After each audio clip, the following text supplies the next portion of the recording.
Inilah Injil Tuhan kita Yesus Kristus menurut Lukas 6 ayat 27 sampai 38.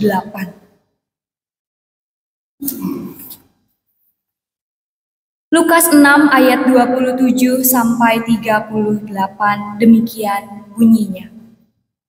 Tetapi kepada kamu yang mendengarkan aku berkata, kasihilah musuh-musuhmu, berbuatlah baik kepada mereka yang membenci kamu, berkatilah mereka yang mengutuk kamu, berdoalah bagi mereka yang berbuat jahat terhadap kamu. Siapa yang menampar pipimu yang satu, berikanlah juga kepadanya pipimu yang lain. Siapa yang mengambil jubahmu, berikanlah juga ia mengambil bajumu. Berilah kepada setiap orang yang meminta kepadamu. Janganlah meminta kembali kepada orang yang mengambil kepunyaanmu. Sebagaimana kamu kehendaki supaya orang perbuat kepadamu, perbuatlah juga demikian kepada mereka. Jikalau kamu mengasihi orang yang mengasihi kamu, apakah jasamu? Sebab orang berdosa pun mengasihi orang yang mengasihi mereka. Jikalau kamu berbuat baik kepada orang yang berbuat baik kepada kamu, apakah jasamu? Orang berdosa pun berbuat demikian. Jikalau kamu memberi pinjaman kepada orang dan berharap akan menerima kembali, apakah jasamu? Orang berdosa pun memberi pinjaman kepada orang berdosa, supaya mereka menerima kembali sama banyak. Tetapi kamu, kasihilah musuh-musuhmu dan berbuatlah baik kepada mereka, dan pinjamkan tanpa mengharapkan balasan apapun. Upahmu akan besar dan kamu akan menjadi anak-anak Allah yang maha tinggi, sebab ia baik terhadap orang-orang yang tidak tahu berterima kasih dan yang jahat. Hendaklah kamu murah hati sama seperti Bapamu murah hati. Janganlah menghakimi dan kamu pun tidak akan dihakimi. Janganlah menghukum dan kamu pun tidak akan dihukum. Ampunilah dan kamu akan diampuni. Berilah dan kamu akan diberi. Suatu takaran yang baik, yang dipadatkan, yang diguncang dan yang tumpah keluar akan dicurahkan ke dalam pangkuanmu. Sebab ukuran yang kamu pakai untuk mengukur akan diukurkan kepadamu. Demikianlah Injil Tuhan kita Yesus Kristus, firman Tuhan untuk umat Tuhan. Selamat pagi Bapak, Ibu, dan juga saudara yang terkasih. Selamat pagi, sebelumnya izinkan saya memperkenalkan diri. Nama saya Hani Handayani Cahyadi. Bapak Ibu bisa panggil saya dengan sebutan Hani.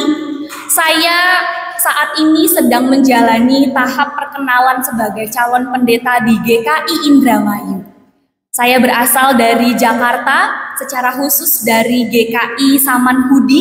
Jika Bapak Ibu ada yang tahu atau mungkin justru pernah mampir ke sana ketika datang ke Jakarta. Bapak Ibu, saya kuliah di Duta Wacana di Yogyakarta dan sudah lulus tahun 2022. Jadi semoga Bapak Ibu yakin bahwa saya sudah selesai sarjana. Bukan di bawah umur begitu ya. Bapak Ibu, saya ingin menunjukkan satu istilah yang mungkin setiap kita pernah dengar dalam kehidupan sehari-hari. Bisa dibantu next. Orang baik. Seberapa sering Bapak Ibu kita senang kalau ketemu dengan orang baik? Dalam kehidupan kita sehari-hari, biasanya kita akan berkata kepada teman-teman kita, kamu tahu gak, anaknya Anu itu ternyata orangnya baik loh. Saya kemarin pergi sama dia dan wah ternyata dia orang yang baik sekali.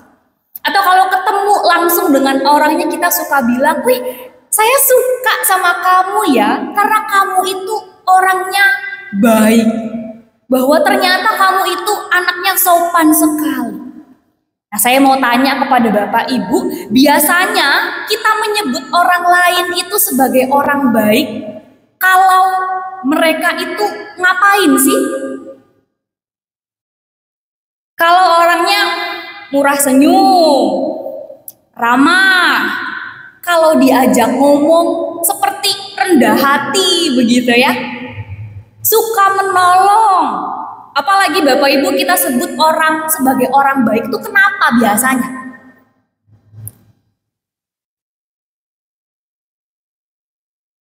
Waduh, saya sendirian ya di gedung ini. Biasanya karena hal-hal yang sebenarnya sederhana. Betul ya? Karena hal-hal yang standar. Karena dia baik, karena dia tidak sombong, karena dia ramah, karena orangnya suka menolong dan tidak menganggap rendah siapapun. Itu artinya kita menyebut orang baik itu sebagai orang-orang yang sebenarnya sederhana saja. Tapi di zaman sekarang, ketemu orang baik itu seperti ketemu apa? Seperti ketemu air di padang gurun gitu ya. Saking semakin jarangnya ada orang baik. Nah, sekilas hal ini terlihat biasa-biasa saja. Karena itulah yang terjadi dalam kehidupan kita. Tapi kalau kita renungkan Bapak Ibu, maka sebenarnya ini adalah sebuah ironi kehidupan kita. Karena kalau dipikir-pikir, sesungguhnya menjadi orang baik itu adalah standar kita sebagai manusia. Apalagi menjadi orang Kristen. Jadi orang baik itu seharusnya bukan hal yang istimewa.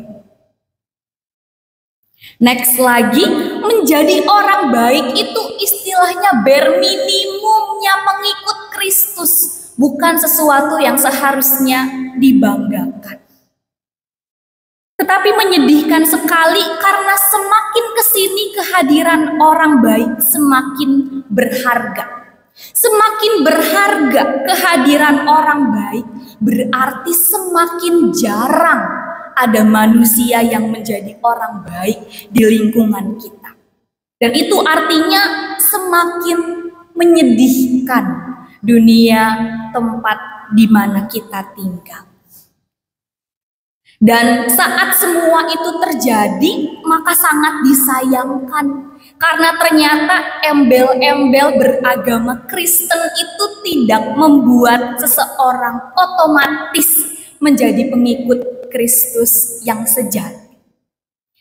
Bapak, Ibu, dan juga saudara yang terkasih, melalui pembacaan leksionari kita pada hari ini kita diingatkan kembali tentang apa artinya menjadi pengikut Kristus yang sesungguhnya. Bahwa ternyata, next, ketika kita bersedia menerima dan mengikut Kristus, maka sebenarnya di saat yang bersamaan kita perlu bersedia untuk melakukan lebih dari yang biasa dilakukan oleh orang-orang di dunia ini.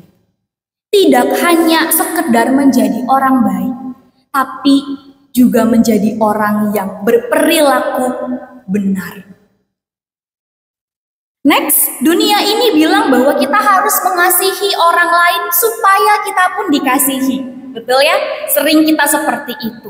Tetapi bagi orang Kristen, mengasihi orang lain itu justru karena kita sudah dikasihi oleh Tuhan.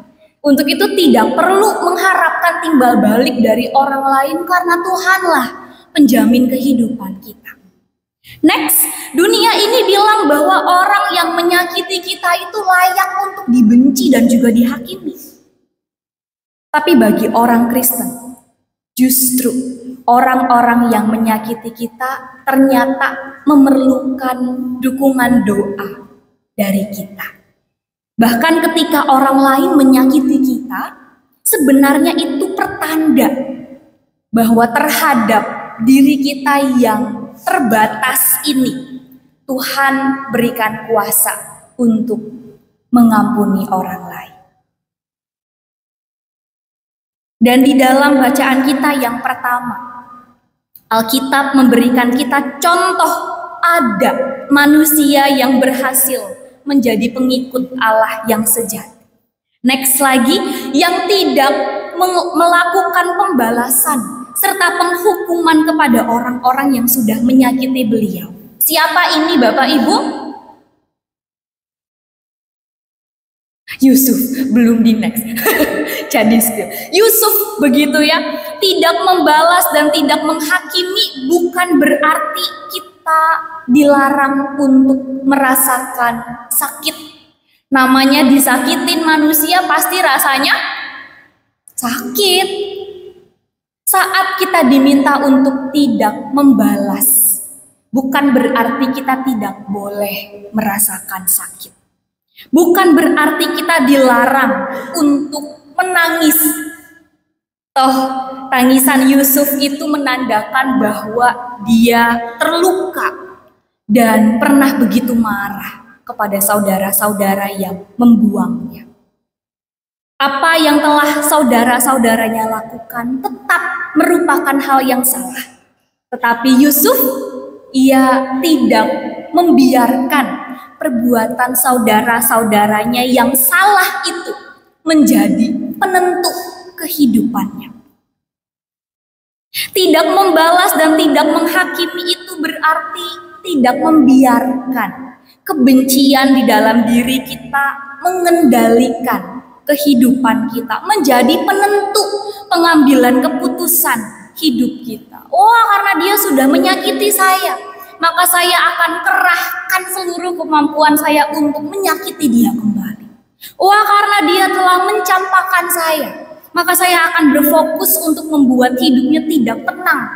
Kalau bisa 7 turunan gitu, sampai keturunannya habis akan dibalaskan terus. Tidak. Sebaliknya, next, yang seharusnya kita jadikan pengendali dan yang menentukan keputusan hidup kita adalah pemeliharaan dan penyertaan Allah. Yang setiap kita tahu bahwa penyertaannya tidak akan usai dan tidak akan pernah absen dalam kehidupan kita.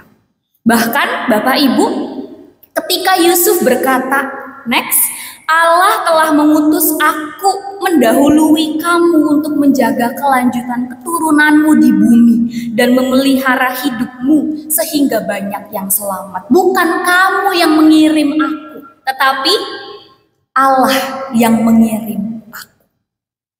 Lewat perkataan ini, Bapak Ibu, Yusuf sedang memberi makna baru terhadap pengalamannya yang menyakitkan itu. Yang tadinya dilihat sebagai kesialan, kini dilihat sebagai jalan yang membawa berkat.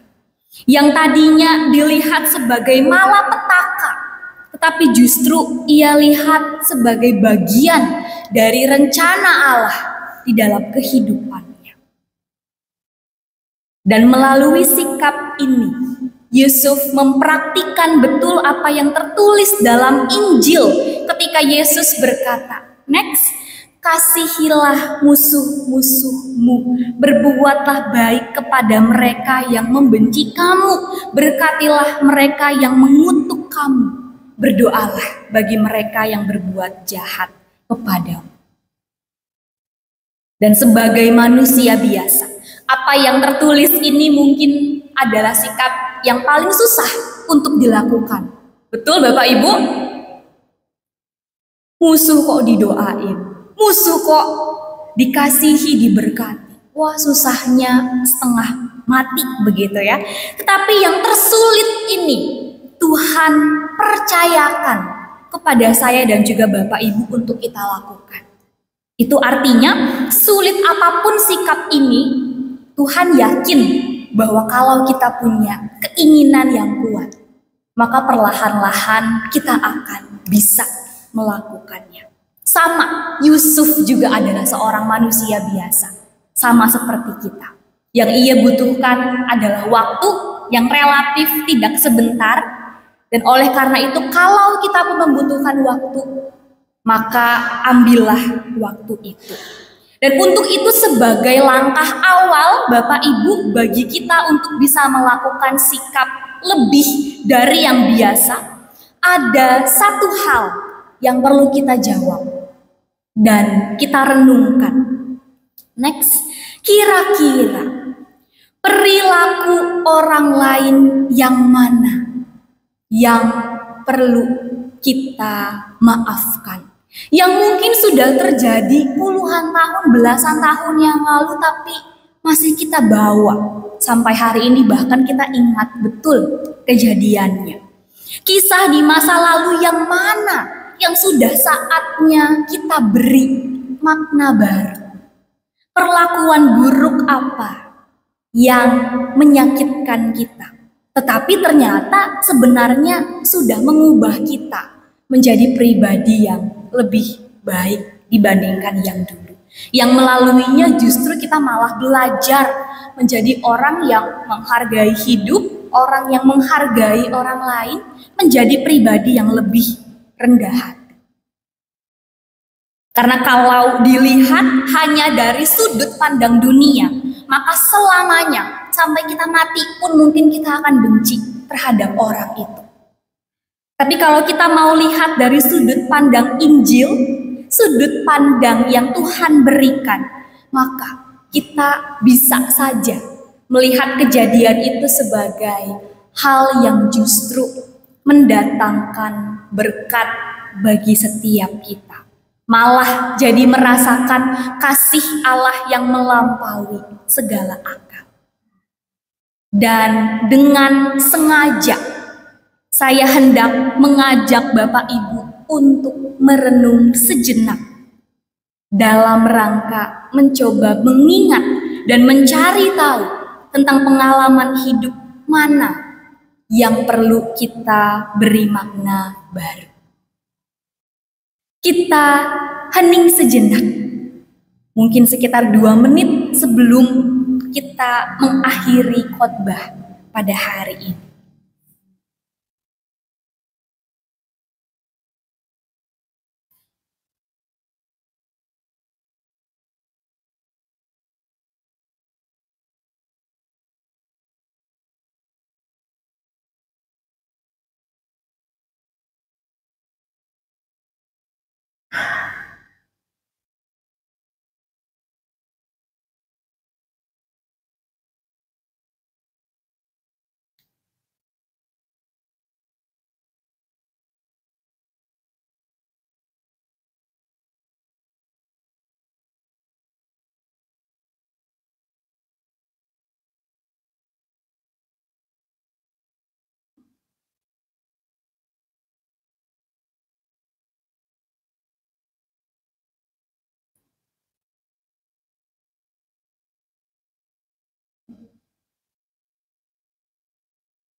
Ya Bapak Ibu, jika di dalam hati Bapak Ibu ada terlintas pengalaman-pengalaman yang butuh diberi makna ulang, dan Bapak Ibu tergerak untuk memberikan makna baru terhadapnya, yang lebih positif daripada yang sebelumnya, maka sesungguhnya kita semua sedang belajar mempraktikkan firman itu sendiri yang Yesus ajarkan kepada kita. Next, ajaran yang memang tidak mudah untuk dilakukan. Mau terhadap siapapun kita akan mungkin menemukan tantangan di dalamnya. Tetapi inilah cara hidup yang membawa kita kepada hidup yang lebih dekat kepada ajaran Tuhan. Kita sedang menjadi orang Kristen yang tidak hanya sekedar menjadi orang baik, melainkan menjadi orang yang berperilaku benar. Dan pada hari ini kita diingatkan untuk menjadi pengikut Kristus yang sejati, yang berani untuk melakukan sikap hidup yang lebih dari yang biasa, lebih dari yang dunia ini ajarkan. Karena memang untuk itulah kita dipanggil dan diciptakan. Next lagi, dan kalau kita bersedia untuk melakukannya, Bapak, Ibu, dan juga saudara yang terkasih, maka cinta Tuhan yang lebih dari yang biasa itu pun akan memampukan kita menjadi pribadi yang lebih pengasih dan lebih pengampun dari yang dunia ini ajarkan. Amin.